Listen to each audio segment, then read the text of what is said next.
Friends, ಎಲ್ಲರಿಗೂ welcome. ಇವತ್ತಿನ ವಿಡಿಯೋದಲ್ಲಿ ನಾವು ತಲೆ ಮಾಂಸ ಸಾರು ಮಾಡೋದನ್ನು ನೋಡೋಣ. ಸೊ ಮೊದಲೇ ಇಲ್ಲಿ ನಾನು ಒಂದು ಪಾತ್ರೆಯಲ್ಲಿ ಎಣ್ಣೆ ಹಾಕ್ಕೊಂಡಿದ್ದೀನಿ. ಜೊತೆಯಲ್ಲಿ 4 ಸ್ಪೂನಷ್ಟು ಧನಿಯಾ ಹಾಕ್ಕೊಂಡಿದ್ದೀನಿ. ಸೊ ಫಸ್ಟ್ ಇದನ್ನು ಸ್ವಲ್ಪ ಹುರ್ಕೊಳ್ಳೋಣ. ಧನಿಯಾ ಹಾಕಿ ಸ್ವಲ್ಪ ಹುರ್ಕೊಂಡ್ಮೇಲೆ ಚಕ್ಕೆ, ಲವಂಗ, ಏಲಕ್ಕಿ ಇದನ್ನು ಸಹ ಸೇರಿಸ್ಕೊಳ್ಳೋಣ.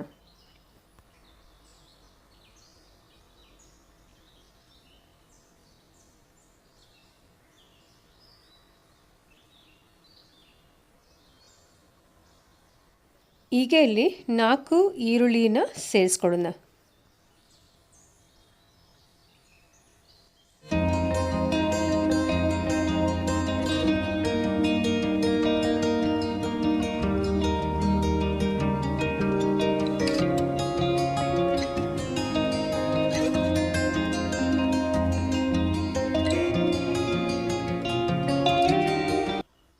ಈರುಳ್ಳಿ ಫ್ರೈ ಆಗಿದ ಮೇಲೆ 4 ಟೊಮೆಟೊನ ಸೇರಿಸ್ಕೊಳ್ಳೋಣ. ನಾನಿಲ್ಲಿ ನಾಟಿ ಟೊಮೆಟೊ ಹಾಕ್ಕೊಳ್ತಾ ಇದ್ದೀನಿ.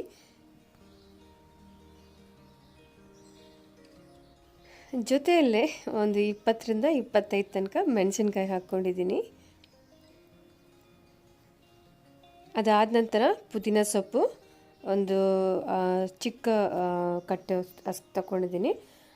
ನಂತರ ಅರ್ಧ ಕಟ್ಟಷ್ಟು ಕೊತ್ತಂಬರಿ ಸೊಪ್ಪು. ಈಗ ಇದನ್ನೆಲ್ಲ ಚೆನ್ನಾಗಿ ಫ್ರೈ ಮಾಡ್ಕೊಳ್ಳೋಣ.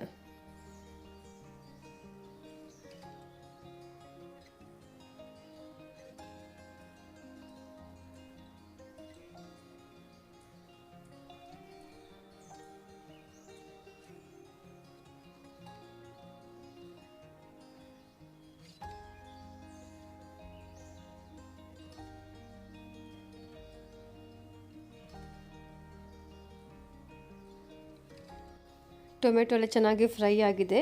ಈಗ ಒಂದು ತೆಂಗಿನಕಾಯಿನ ಸೇರಿಸ್ಕೊಳ್ಳೋಣ. ಇಲ್ಲಿ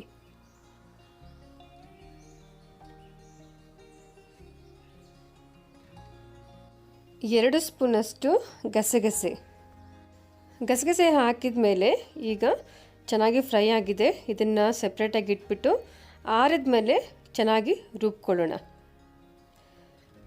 ಇಲ್ಲಿ ನಾನು 2 kgಯಷ್ಟು ತಲೆ ಮಾಂಸ ತಗೊಂಡಿದ್ದೀನಿ.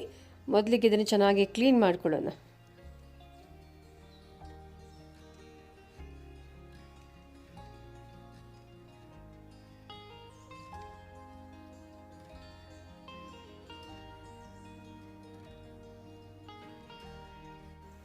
ಈಗ ಬೇರೆ ಒಂದು ಪಾತ್ರೆಯಲ್ಲಿ ಒಂದು 100 ಗ್ರಾಮಷ್ಟು ಎಣ್ಣೆ ಹಾಕೋಣ. ಎಣ್ಣೆ ಹಾಕಿದ ಮೇಲೆ ಕರಿಬೇವು ಸೊಪ್ಪು ಹಾಕ್ಕೊಳ್ಳೋಣ. ಕರಿಬೇವು ಸೊಪ್ಪು ಸ್ವಲ್ಪ ಫ್ರೈ ಆಗಿದ ತಕ್ಷಣವೇ ಒಂದು 2 ಈರುಳ್ಳಿನ ಸೇರಿಸ್ಕೊಳ್ಳೋಣ. ಇಲ್ಲಿ ಈರುಳ್ಳಿ ಚೆನ್ನಾಗಿ ಫ್ರೈ ಆಗಲಿ.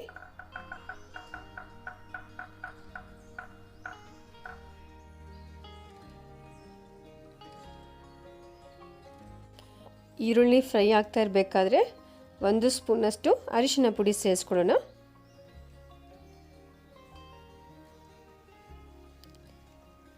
ಅದಾದ ನಂತರ ಶುಂಠಿ ಬೆಳ್ಳುಳ್ಳಿ ಪೇಸ್ಟು 150 ಗ್ರಾಮಷ್ಟು ತಗೊಂಡಿದ್ದೀನಿ. ಅದನ್ನು ಸಹ ಚೆನ್ನಾಗಿ ಮಿಕ್ಸ್ ಮಾಡ್ಕೊಳ್ಳೋಣ, ಫ್ರೈ ಮಾಡೋಣ.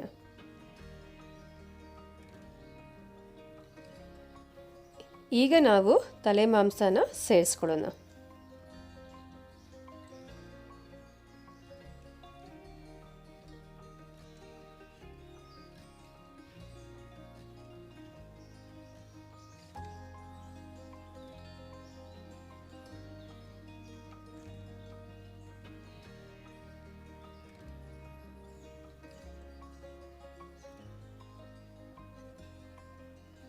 ರುಚಿಗೆ ಬೇಕಾದಷ್ಟು ಉಪ್ಪನ್ನು ಸಹ ಸೇರಿಸ್ಕೊಳ್ಳೋಣ.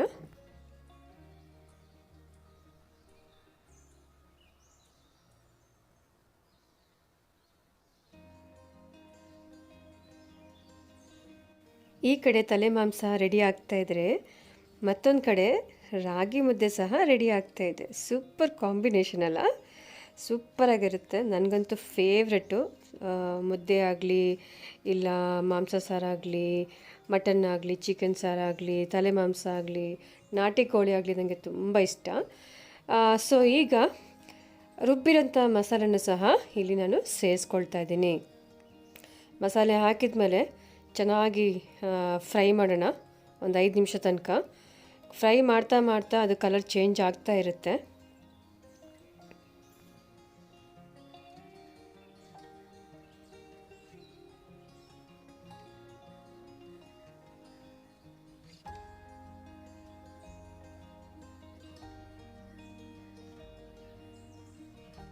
ಈಗ ಚೆನ್ನಾಗಿ ಕುದೀತಾ ಇರಬೇಕಾದ್ರೆ ನಾವೊಂದು ಗರಂ ಮಸಾಲೆ ಸೇರಿಸ್ಕೊಳ್ಳೋಣ.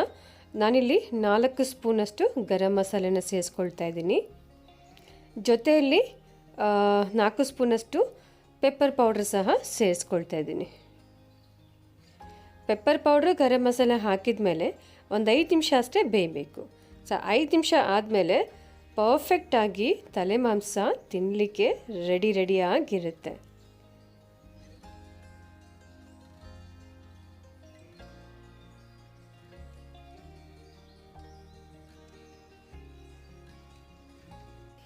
ಇನ್ನೇನಕ್ಕೆ ಕಾಯೋದು, ಇನ್ನೇನಕ್ಕೆ ತಡ, ಬನ್ನಿ ಪಟ್ಟಂತ ಎಲೆ ರೆಡಿ ಮಾಡಿಕೊಂಡು ಊಟ ತಿನ್ನೋದೇ ಸರಿ. ಸೂಪರ್ ಆಗಿದೆಯಲ್ಲ ಈ ಸಿಚುವೇಶನ್ನು, ಈ ಕಾಂಬಿನೇಷನ್ನು, ಈ ವೆದರು ಮತ್ತು ಜಾಗ ಎಲ್ಲ ಒಟ್ಟಿಗೆ, ಫ್ಯಾಮ್ಲಿ ಎಲ್ಲ ಒಟ್ಟಿಗೆ ಕೂತ್ಕೊಂಡು ತಿಂದು ಎಂಜಾಯ್ ಮಾಡೋದು ಎಷ್ಟು ಚೆನ್ನಾಗಿರುತ್ತಲ್ಲ. ಸೊ ನೀವು ಸಹ ಈ ರೆಸಿಪಿನ ಒಂದ್ಸರಿ ಟ್ರೈ ಮಾಡಿ. ನಮ್ಮ ವಿಡಿಯೋ ನಿಮ್ಗೇನಾದರೂ ಇಷ್ಟ ಆದರೆ ನಮ್ಮ ವಿಡಿಯೋನ ಲೈಕ್ ಮಾಡಿ ಸಬ್ಸ್ಕ್ರೈಬ್ ಮಾಡೋದು ಮಾತ್ರ ಮರಿಬೇಡಿ. ಹಾಗೆ ನಿಮ್ಮ ಕಮೆಂಟ್ಸ್ನ ಸಹ ನಮ್ಮ ಜೊತೆ ಶೇರ್ ಮಾಡ್ಕೊಳ್ಳೋದನ್ನು ಮರಿಬೇಡಿ.